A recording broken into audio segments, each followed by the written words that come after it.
से कुछ प्रश्न और जानेंगे यहाँ की जमीनी हकीकत, वो यहाँ के लोगों के बारे में क्या समझते हैं। जनता की आवाज के माध्यम से माननीय सांसद महोदय, आपका स्वागत है।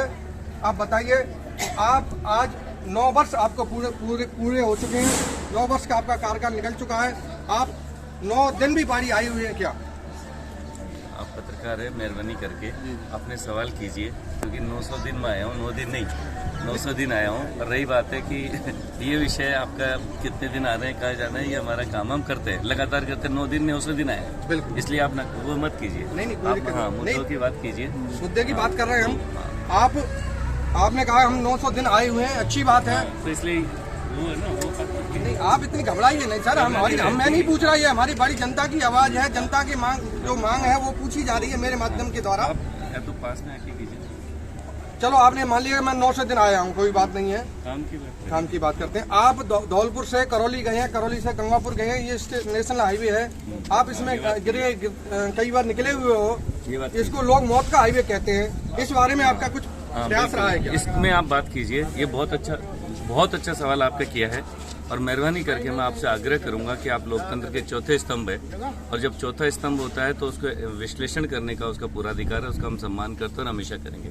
और जनता के हितों को उठाना और उसको सही जगह तक पहुंचाना लोकतंत्र का हमारा हक भी होता है, उसका सम्मान है, लेकिन हमको व्यक्ति विशेष पार्टी नहीं बनना चाहिए। इस रोड की बात करते हैं, निश्चित रूप से ये रोड भारतीय जनता पार्टी के द्वारा, भारत सरकार के द्वारा बनाया गया था, और आज इस रोड की जर्जर हालत यहाँ के जो निकम्मे बेईमान लोगों के द्वारा की गई थी, उसको भी दूर करने के लिए हमने 92 करोड़ रुपए का इसका प्रस्ताव 1 साल पहले यहाँ के सरकार को दे चुके थे। और चूंकि अधिकारियों की लापरवाही से कल भी मैंने, जो हमारी जिला निगरानी समिति होती है, उसमें अधिकारियों को मैंने डांट फटकार लगाई है, ईडी को बुलाया कि इसको तुरंत प्रभाव से इसके 92 करोड़ के टेंडर जो बजट जारी है उसके जारी कर इसका निर्माण कार्य तुरंत शुरू करे। तो ये कहीं न कहीं राज्य सरकार के अधिकारियों की निकम्मेपन और लापरवाही से, क्योंकि जब हम पैसा दिल्ली से भेजते हैं तो उसका क्रियान्वयन जो होता है राज्य सरकार के अधिकारियों और संस्थाओं द्वारा होता है।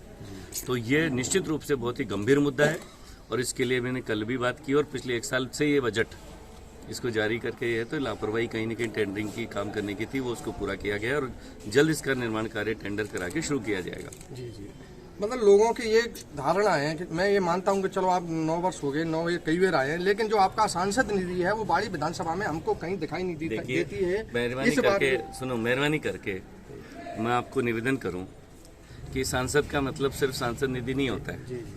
आज से पहले कोई भी सांसद रहे होंगे तो उनको आप सांसद निधि से तोलते होंगे, लेकिन मैं नरेंद्र मोदी जी की और भारतीय जनता पार्टी का सांसद हूँ, जो कि जनता की सेवा करने के लिए, न कि दिखावा करने के लिए होते हैं। सांसद निधि की जाते इस कोरोना काल में जब 50 करोड़ लोगों की जब मृत्यु की बात आई थी, उस वक्त भी आप ही के इसी सांसद ने प्रधानमंत्री जी के साथ में उनकी भावना से, और हमने कदम से कदम मिलाकर सांसद निधि का भी लगभग आधा बजट, जो कि 2.5 साल का बजट था, हमने पीएम केयर फंड में दिया, ताकि वैक्सीन के माध्यम से लोगों की जान बचाई जा सके बड़ी संख्या में। उसके बाद में अब आना बजट शुरू हुआ है हमारा, उसको भी हम वितरण करना, जैसे कि अभी हमने जो ही आना शुरू हुआ तो हमने 10 लाख की अपना घर, जो एक सेवा समिति है जो पुण्य कार्य कर रही है, इसमें भी दे रहे हैं। और मुझे लगता है कि सांसद का तुलना बड़ी चीज़ों से होना चाहिए। ये निधि तो ऐसे कामों में थी जैसे यहाँ दी है और कोरोना काल में दी है। पहले सड़क खरंजे खाइए सरपंचों का काम है, तो उसमें भी मोदी जी बहुत बड़ा पैसा भेज रहे हैं। तो मुझे लगता है कि उससे कहना चाहिए कि मैं कम से कम आपको 50,000 करोड़ रुपए के काम कल भी मैं आपको गिना दूंगा, जो आपके सांसद के माध्यम से धौलपुर जिले के विकास के लिए लगे हैं और लग रहे हैं। मैं आपको गिनाऊं, धौलपुर का मेडिकल कॉलेज है जो कि 350 करोड़ रुपए की लागत से बना। 3000 करोड़ रुपए का हमारा चंबल धौलपुर जो ग्वालियर धौलपुर एक्सप्रेसवे है, ये अभी लेटेस्ट हमारे काम जो नए आने वाले हैं। केंद्रीय विद्यालय आपका बना है। इसके अलावा धौलपुर से हमारा भरतपुर और जो का जो हाईवे है वो जुड़ा है। प्रधानमंत्री ग्रामीण सड़क के माध्यम से मुझे लगता है कि शायद बाड़ी विधानसभा ही नहीं, कोई भी विधानसभा क्षेत्र ऐसा नहीं है जिसमें बड़ा काम हो। जल जीवन के मिशन के माध्यम से 460 गाँव की कल भी हमने समीक्षा की है। इसके अलावा जो हमारा प्रधानमंत्री आदर्श गाँव है, सांसद आदर्श गाँव है, इनके माध्यम से बड़ा पैसा हमने दिया है। कल भी मैंने 31 करोड़ रुपए प्रधानमंत्री आदर्श गांव में, गांव के अंदर जो जारी करवाए थे। ये बात अवश्य है कि हम लोग दिखावे का काम नहीं करते। 110 करोड़ विद्युत जो अपग्रेडेशन का काम है गांव गांव में, उसको 110 करोड़ रुपए हमने दिए, लेकिन यहाँ के स्थानीय अधिकारी क्योंकि वो उनको राजनीति और भ्रष्टाचार से मतलब होता है जनता की सेवा के। हम पैसा लाते हैं और कहीं ना कहीं उसको वो उनके डाका डालते हैं, हक पे बेईमानी करते हैं।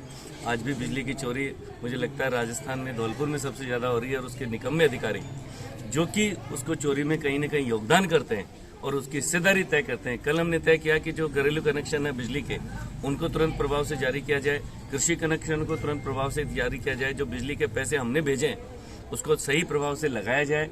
लेकिन मुझे लगता है कि यहाँ के अधिकारियों की हालत ऐसी हो गई है कि जो पैसा आ जाए उसको छुपा जाओ और सिर्फ उसको टेंडरिंग करो, उसका पैसा खा जाओ। मैं आपसे हाथ जोड़ के विनती करता हूँ मीडिया, चूंकि आप लोकतंत्र के चौथे स्तंभ है, मेरे साथ बैठिए कि कितना भारत सरकार का पैसा हमने जिले के अंदर और बाड़ी विधानसभा में भी दिया है, वो सही ढंग से लग जाए, निष्पक्ष रूप से लग जाए, किसी जाति धर्म विधभाव या पार्टी का अंतराल से पार्टी के हिसाब से नहीं लगे।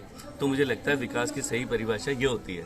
मैं आपसे विनती करना चाहता हूँ मीडिया मेरे दोस्तों, आप मेहरबानी करके आप जिस दिन इस चीज़ के लिए खड़े होंगे तो हमारी भी ताकत बढ़ेगी, क्योंकि हम भी पैसा लाके राज्य सरकार को दे ही सकते हैं। और जिस दिन भारतीय जनता पार्टी की सरकार आएगी तो निश्चित रूप से राजस्थान में भी और भी गति से तेजी से काम होगा। भारतीय जीवन बीमा की एक बाड़ी में सैटेलाइट ब्रांच की काफी आवश्यकता थी, लोगों ने बहुत अच्छा सवाल है, क्वेश्चन किया था, लेकिन आपके द्वारा कभी ऐसा कोशिश की हुई है? नहीं, कोशिश नहीं होती जी। आपको प्रशासन को भी समझना होगा। भारतीय जनता ये जो जीवन बीमा निगम है, PSU है, पब्लिक सेक्टर यूनिट का अपना एक कॉरपोरेशन होता है जो कि ऑटोनोमस बॉडी होती है। ऑटोनोमस बॉडी चाहे बैंक हो चाहे इंश्योरेंस कंपनी हो, ये अपने व्यापारी के तौर आवश्यकताओं के हिसाब से देख के अपनी शाखाओं का कितना विस्तार करना है, कैसे उसके व्यापार है, उसके हिसाब से निर्णय करती है।